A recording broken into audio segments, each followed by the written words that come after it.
Earlier, people used to claim that certain development has happened, but nothing was happening. So this disclosure makes it clear that what has happened and what has not happened. So this whole RERA is trying to make everything transparent.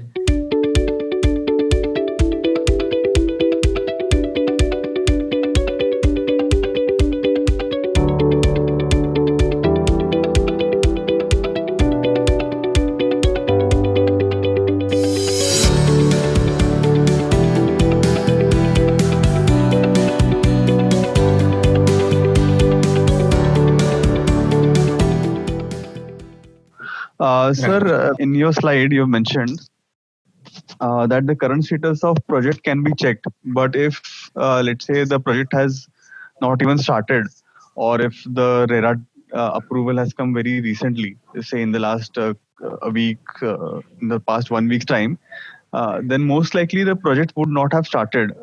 What should a home buyer look at? Very good question. So if the project has not started, the numbers will clearly indicate in the disclosure that the project has not started. So earlier, people used to claim that certain development has happened, but nothing was happening. So this disclosure makes it clear that what has happened and what has not happened. And if a false statement is being made by someone going through this website, it is very clear, and the other person can be asked that in your disclosure, you say nothing has happened, but when I sit across you, you tell me something has happened. What is this divergence? So this whole RERA is trying to make everything transparent. Okay.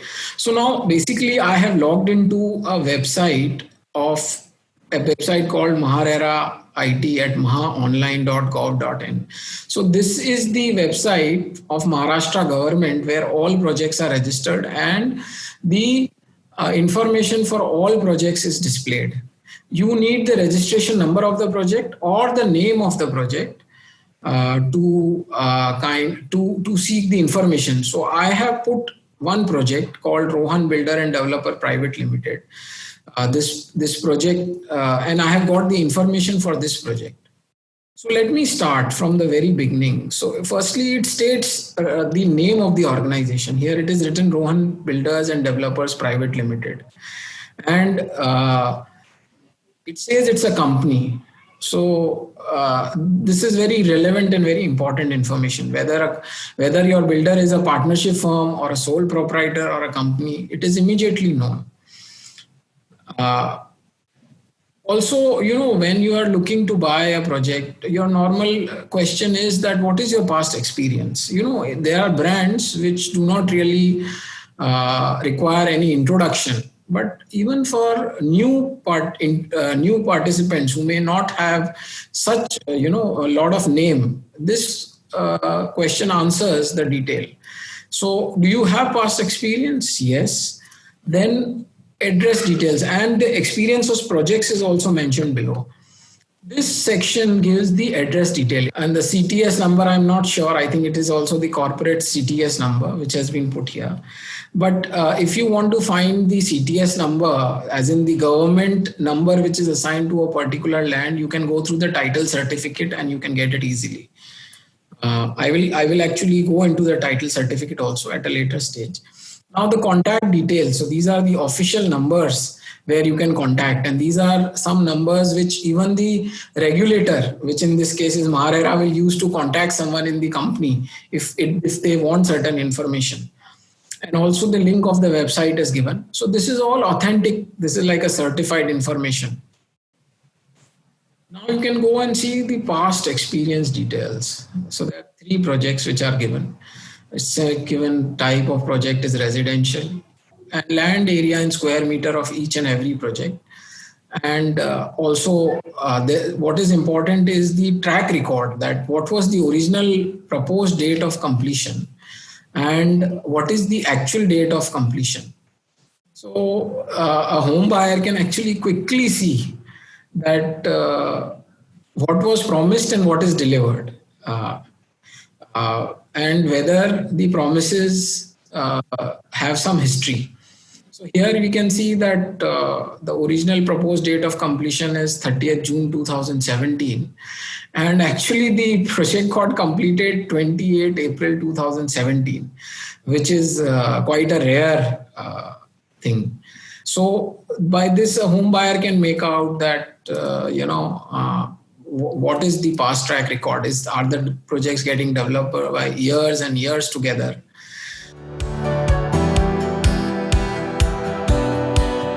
Now the project details start appearing, that what is the name of the project. It's Rohan Kritika Wing A and C. Now there is a provision in law which I'll not get into, but RERA has allowed part registration of a building. If certain floors can also be registered as a project.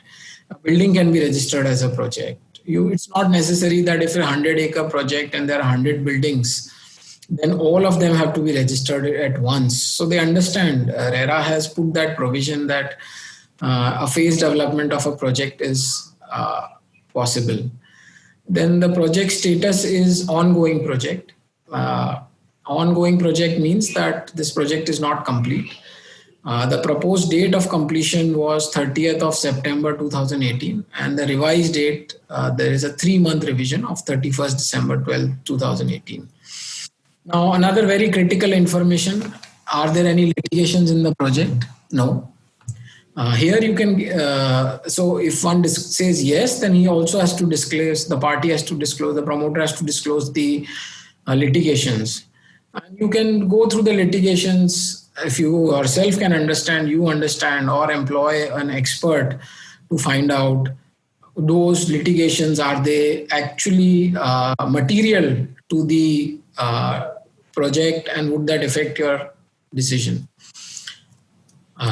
So the another critical information is, are there any promoter, landowner, investor as defined under RERA order in this project? So very common form of development which is seen in Mumbai is redevelopment, where old buildings are redeveloped by promoters, wherein the old inhabitants of the building get certain flats and the new purchasers purchase certain flats. So this kind of an information was not earlier available. So you can clearly see that is the promoter actually the landowner or not? Who is the landowner?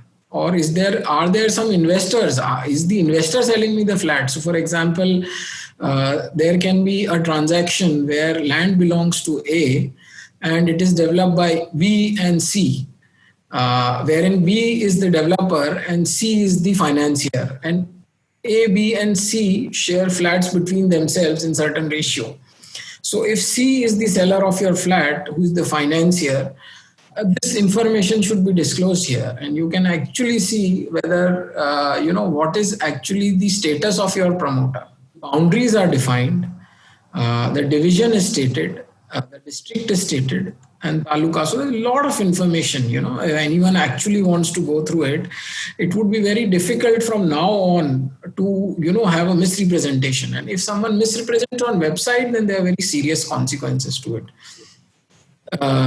Building count 2, sanctioned building count 2, aggregate area 2367 square meter.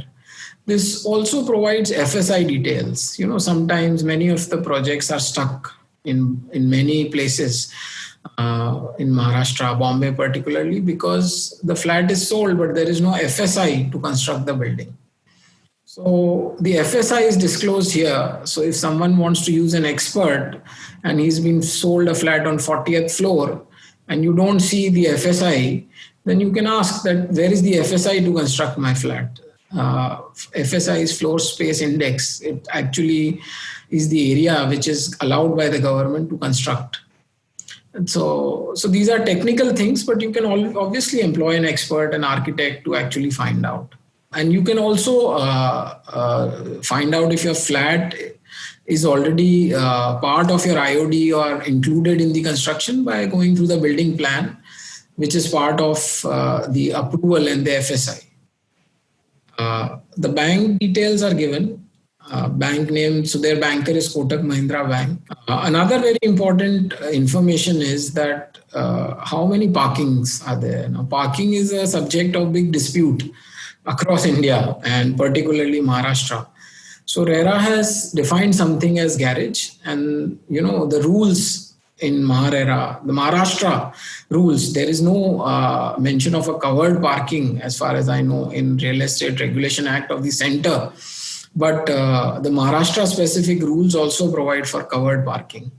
So here, covered parking is mentioned as 121, book 38, 90 covered parking are available. So this is all information. Now, coming to what actually is the status of the project. Now, if we go to the development work, it says if we start internal roads and footpaths, 100% done. Water conservation project, 100% done. Energy management, 100%. Fire protection, 100%. Electric meter room, 100%. Aggregate area of recreation open space, 100%. So you see, one of the important aspects here would be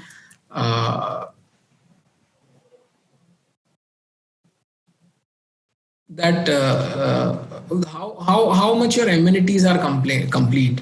So this is a near completion project, I believe, or a completed project actually. So everything is 100% done.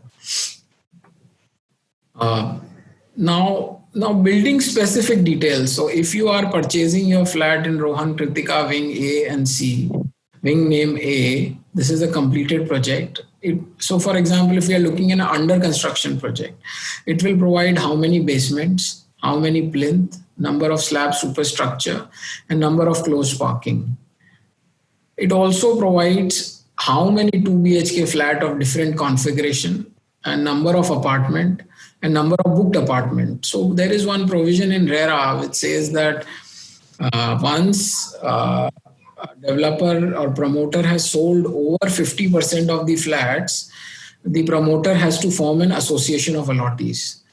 So this particular data can be extrapolated or analyzed. A total can be done and to find out whether 50% over 50% has been sold and therefore a society has been completed. Traditionally, society was never formed till the last probably inch was developed, but that whole paradigm has been shifted, and therefore this information is asked for so that the authority can quickly go and on a complaint they can act. Now this is actually the construction status of the project. If you look at it, it says this is a completed project, but say if this project had not even started, it would say excavation 0%. You would know that it's absolutely land at this stage. Basements 100%. Podium 0, still floor 0, it might not have X number of slabs or superstructure. So for example, there is a 40 slab building and 4 slabs are done, it would say 10%. So it is quite easy to make out actually, even without going to the site, that what is the status of the project. Internal walls, plastering, sanitary fitting, staircases. So it's a lot of detailed information. The other project which is registered is Wing C. So 2 wings have been registered as same project, and similar information is provided.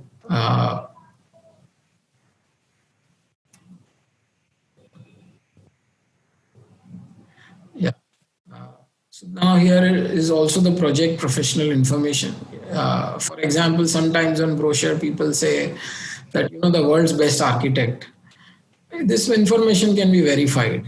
Whether that architect is actually going to develop your project or not through this disclosure. Litigation detail, no record found. But for those projects where there is litigation, a table would be appearing here. And the table would actually give the case number, the parties to the litigation, and what is the status. Any order passed, that order also has to be uploaded. So it's very common occurrence that in past litigated lands, paper projects were made and flats sold, money collected, and that's the end of the story. So now that is not possible for a vigilant buyer. Obviously, caveat emptor, buyer beware.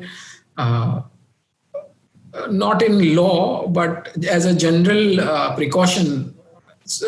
Even if the buyer was vigilant earlier, the information was not easily available, but now it is very easily available. So now we get to the title report. So this is the section where all these.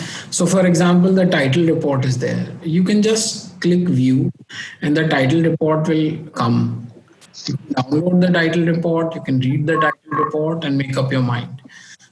Details of encumbrances, copy of the layout plan,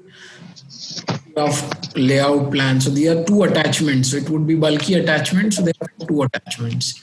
The building plan approval, certificates, declaration in Form B. So Form B is an affidavit which is required under RERA, which the promoter has to give, which is uploaded here. Then this is the pro forma allotment letter and agreement for sale. So what RERA has also done, that earlier agreement for sale was an open-ended contract where the two parties can agree to anything. And there was a lot of litigation pending on one-sided agreements. Definitely because the person drafting the agreement would put clauses favorable to itself. So now what RERA did was that it came up with a model agreement. And that model agreement has to be adhered by all the promoters. That agreement contains clauses certain clauses which cannot be modified, but there are certain clauses which parties are liberty to add. Then certificate of the architects. These are all forms for Form 4, etc., which provide details of completion of the project, status of formation of legal entity, and status of conveyance. So conveyance is another large issue. So just imagine a situation where a developer or a promoter has put up one building and you are living in that building. There was no plan that another building will be developed on that plot of land, but subsequently additional FSI has come. And 10 years you have, as a society, you have been living happily in that project, and suddenly, you see certain people who have come and who are inspecting the site. And then you discover that actually the right of the land still rests with the promoter, and he can come and redevelop this property on certain land parcel which is still vacant. So this conveyance is a big issue for which a lot of litigation is going on. What RERA requires is that the conveyance has to be transferred within a certain period, and it is the obligation of the developer. So here the status of conveyance can be checked. So once the right relating to land are transferred to a particular society, then the promoter will not have any right to come and put on new building once the entire project is over. And similarly, the promoter has the right to define what his project shall be, and the promoter can divide his land into certain developable portions and can demarc that portion of land as the land here is disclosed. And then only in that portion of land the developer can provide conveyance, because the promoter also, they have bought suppose 100 acres of land, and there can be cases that one or two buildings may claim right over the entire land. So that promoter can also protect itself by making proper disclosures.